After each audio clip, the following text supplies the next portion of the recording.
Hello and welcome back to the original, the original Larry D's Food for Thought.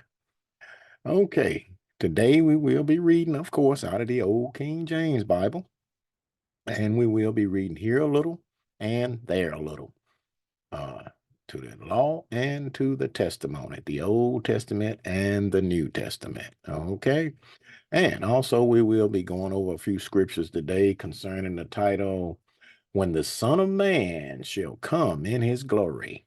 When the Son of Man shall come in his glory.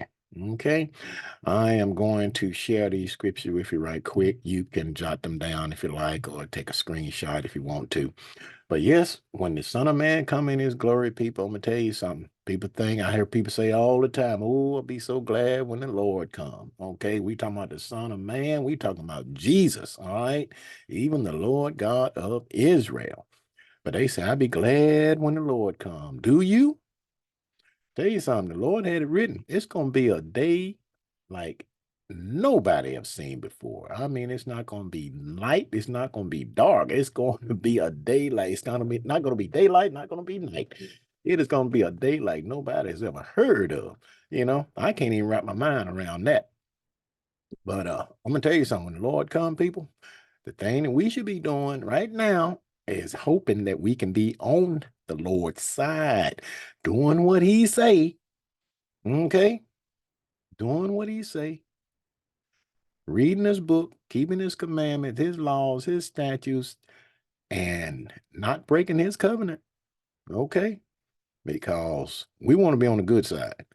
But I'm gonna tell you something. Lord coming back, he's gonna be wreaking some havoc, some serious havoc on this earth. Okay, and we definitely gonna have to gird up our loins and make sure that we are doing what he say. Okay.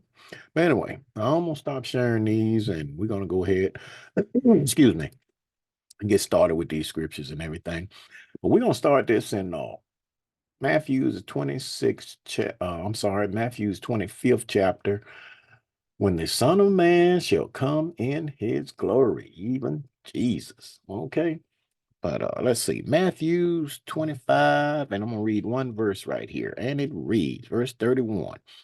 When the Son of Man shall come in his glory, and all the holy angels with him, then shall he sit upon the throne of his glory. Now, where is his throne going to be at? It is going to be in Jerusalem.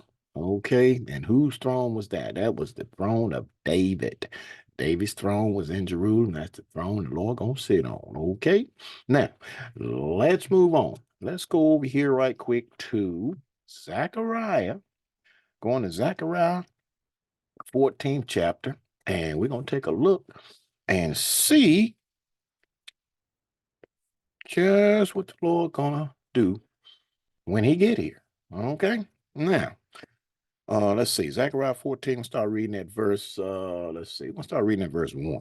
And it reads, Behold, the day of the Lord cometh, and thy spoil shall be divided in the midst of thee, for I will gather all nations against Jerusalem to battle, and the city shall be taken. The Lord is coming to do some battling, people, some war, okay? Excuse me, sinus is messing with me today, so excuse me. And the city shall be taken, and the houses rifled, and the women ravished, and half of the city shall go forth into captivity, and the residue of the people shall not be cut off from the city. Then shall the Lord go forth and fight against those nations as when he fought in the day of battle. Verse 4, and his feet shall stand in that day upon the Mount of Olives, which is before Jerusalem on the east. And the Mount of Olives shall cleave in the midst thereof towards the east and towards the west. And there shall be a very great valley. And half of the mountain shall remove towards the north, and half of it towards the south. Now, the Mount of Olives, that's where the Lord's feet is going to land, and that is the same place his feet was when he left here nearly 2,000 years ago. Okay, now verse 5. And ye shall flee to the valley of the mountain, for the valley of the mountain shall reach unto Azel. Yeah, ye shall flee.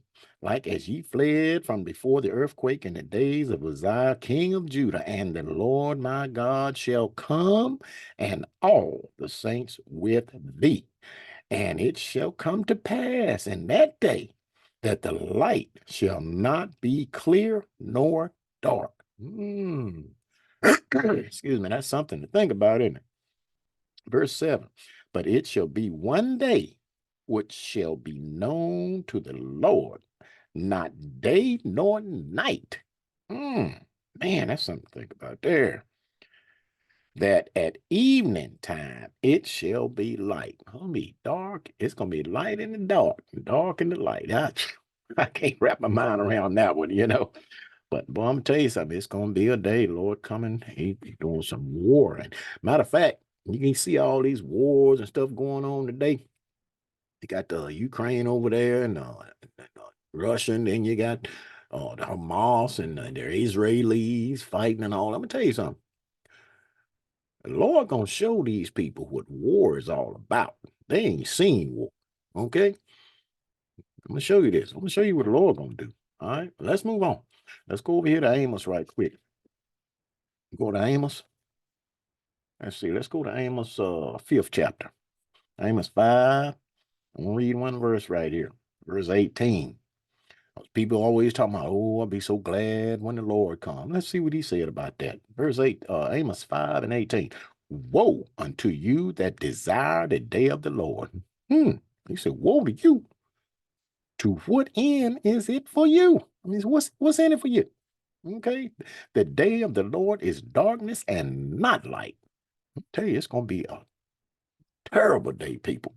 Terrible day. But let's move on. Let's go over to Joel right quick.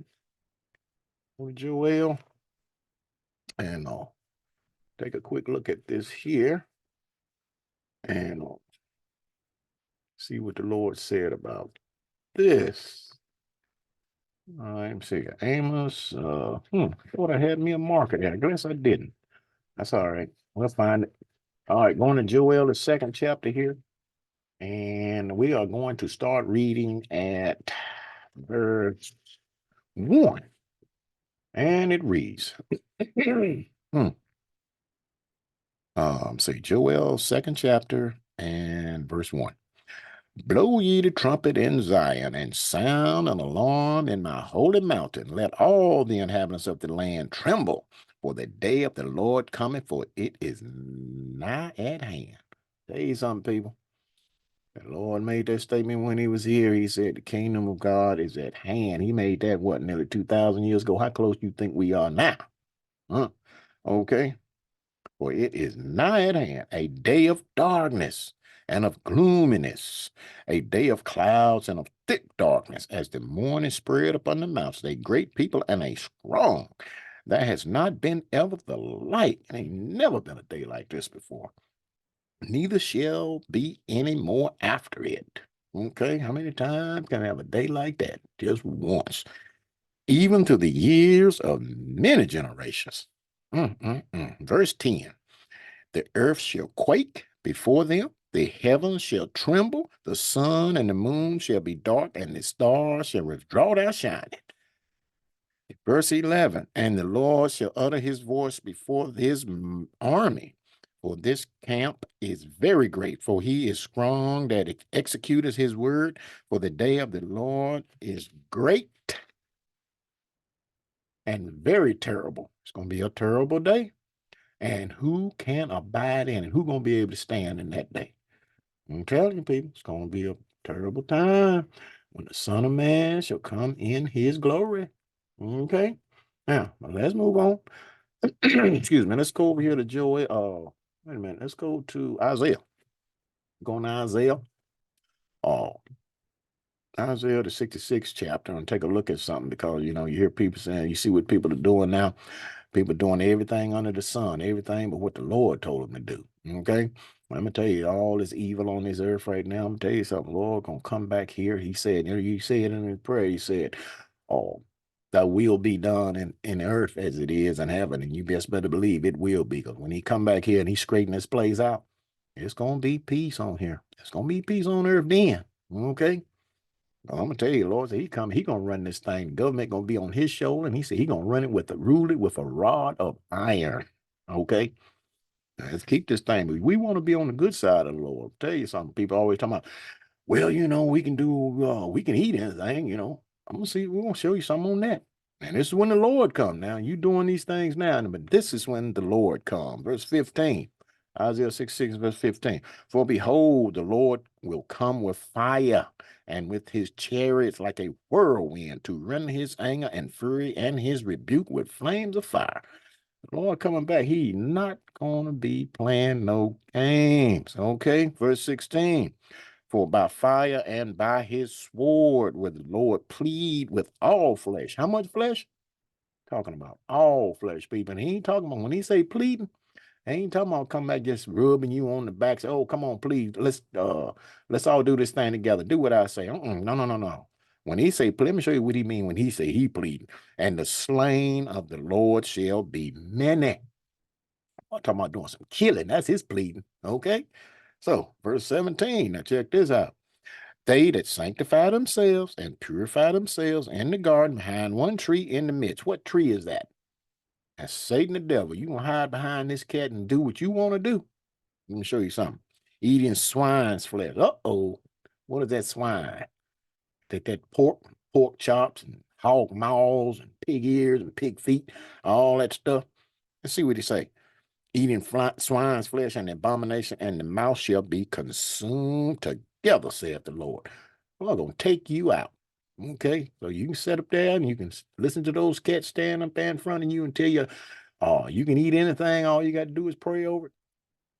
Yeah, Lord had it written. Yeah, he sanctified it. What that mean? He set it apart. He set apart to clean from the unclean. He didn't change anything. He said, don't eat it. It is an abomination unto you, so don't eat it.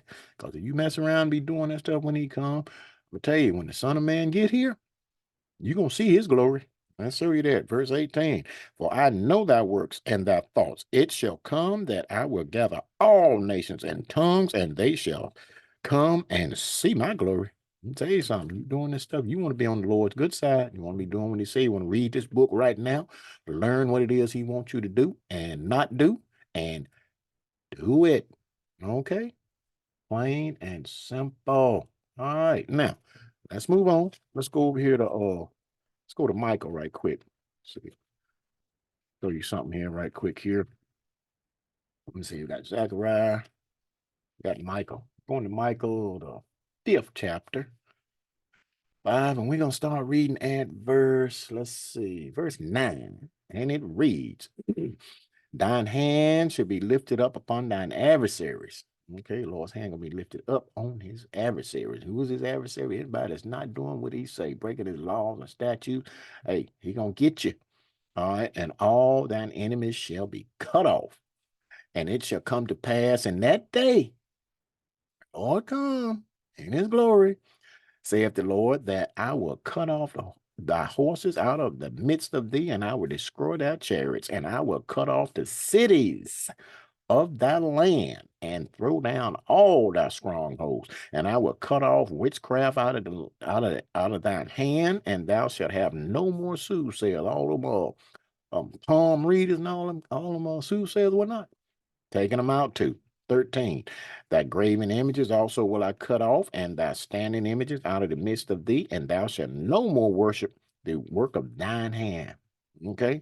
And I will pluck up thy groves out of the midst of thee, so will I destroy thy cities. Say it again. And I will execute vengeance and anger and fury upon the heathen. What is the heathen? Nations, such as they have not heard. They ain't heard what the Lord gonna do. Tell you something. People, they won't read this stuff to you and those guys stand up in that pulpit on Sunday morning. He gonna read this stuff to you. He gonna read to you smooth things. And then you say, oh, tell us smooth things, prophesy to see. In other words, lie to us. Tell you something. You might want to read it. If he ain't gonna read it to you, you better read it for yourself. Okay, it's all that simple. All right, now let's move on. Let's go over here to Proverbs. Going to Proverbs, the 1st chapter, and I'm gonna start reading at verse 5, and it reads: The fear of the Lord is the beginning of knowledge. You better learn to fear this God. 'Cause I'm going to tell you something. He is a terrible and a strong. Okay? But fools despise wisdom and instructions. Verse, let's see, verse 5. I should have read verse 5 first, but that's okay. A wise man will hear and will increase learning, and a man of understanding shall attain unto wise counsel. Okay, this word is wise counsel. Okay, it's counseling you, telling you what you need to do. All right.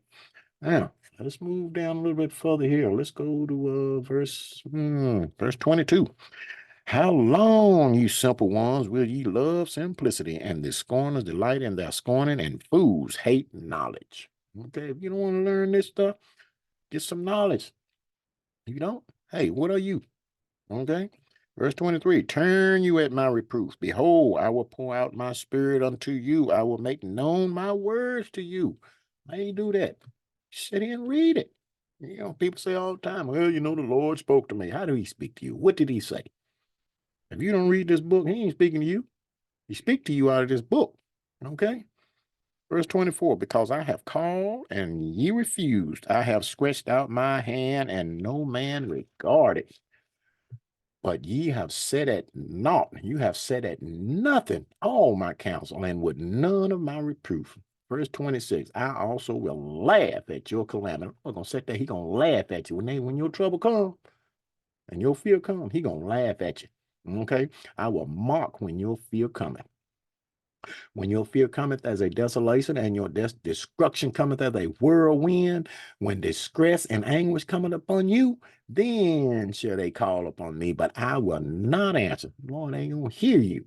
You don't do what he say now, he ain't gonna hear you when he come. They shall seek me early, but they shall not find me. Better seek the Lord now while he may be found. Okay? For that they hated knowledge and did not choose the fear of the Lord, they would none of my counsel. They despise all my reproofs. Okay.